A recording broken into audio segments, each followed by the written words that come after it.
ప్రతి వాళ్ళకి దుఃఖం ఉంది. ఈ దుఃఖం నుంచి బయటపడే మార్గం ఏది అని మహాత్ములందరూ, మహర్షులు, ఋషులు అన్వేషించారు. ఎవరో మనకు తెలియదు, కానీ బుద్ధుణ్ణి తీసుకుంటే మనకి ధ్యానంలోకి ఎందుకు వచ్చాడు అంటే ఈ ప్రపంచంలో ఉన్న దుఃఖాన్ని ఎలా పోగొట్టాలి, ఆయన జీవితంలో ఒక యోగి అవుతాడని జాతకంలో ఉంటే వాళ్ళ నాన్నగారు మరి బాధలు, కష్టాలు, కన్నీళ్లు ఆయన కనబడకుండా పెంచారట. పెంచినప్పుడు అయినా సరే మానవుడు చేసే ప్రయత్నం కంట భగవంతుడి నిర్ణయం ఎప్పుడు గొప్పగా ఉంటుంది. ఈయన యోగి అవ్వడానికి, ప్రపంచానికి ధర్మాన్ని, శాంతిని ఇవ్వడానికి పుట్టిన బుద్ధుడికి మరి అది ఇవ్వకుండా ఆయన వెళ్ళలేడు. ఇవ్వాలి అంటే ఇవన్నీ కనబడాలి. కనబడితేనే దుఃఖానికి మూలం ఏంటి అని అన్వేషణ కోసం ఆయన బయటికి వచ్చి 7 సంవత్సరాలు తపస్సు చేసి దానికి అన్వేషణ కనుక్కున్నాడు.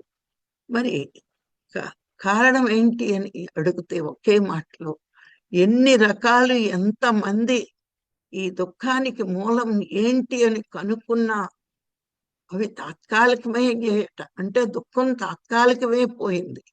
ఇప్పుడు మనం చూస్తున్నాం, నైమిత్తిక కర్మలు చేస్తారు. అంటే భగవంతుడు అని సంబంధించిన పూజలు, వ్రతాలు, నోములు, ఇది చేస్తే ఈ కష్టం పోతుంది, అది చేస్తే ఆ కష్టం పోతుందని ఎందరో చెప్తే ఎందరో చేస్తున్నారు.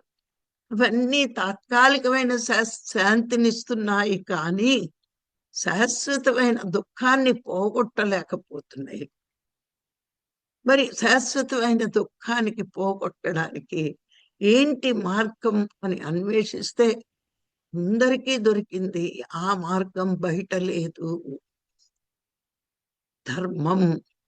ఆ ధర్మాన్ని ఆచరించేది లోన నుంచి మార్పు రావాలి, బయట ఎక్కడా కూడా లేదు. ఎవరైతే ధార్మికమైన జీవితం జీవిస్తారో వాళ్ళకే దుఃఖ నివారణ. ధార్మికమైన జీవితం అంటే ధర్మవంతమైన జీవితం. అందుకే బుద్ధుడు ధర్మం శరణం గచ్చామి అని చెప్పడం జరిగింది. అంటే ధర్మాన్ని ఎవరైతే శరణ వేడతారో వాళ్ళు గొప్పవాళ్ళు అవుతారు. అది ధర్మం తప్పించి ఎవరికి శరణం లేదు. ధర్మాన్ని శరణ వేడిన వాడే సత్యాన్ని తెలుసుకోగలడు.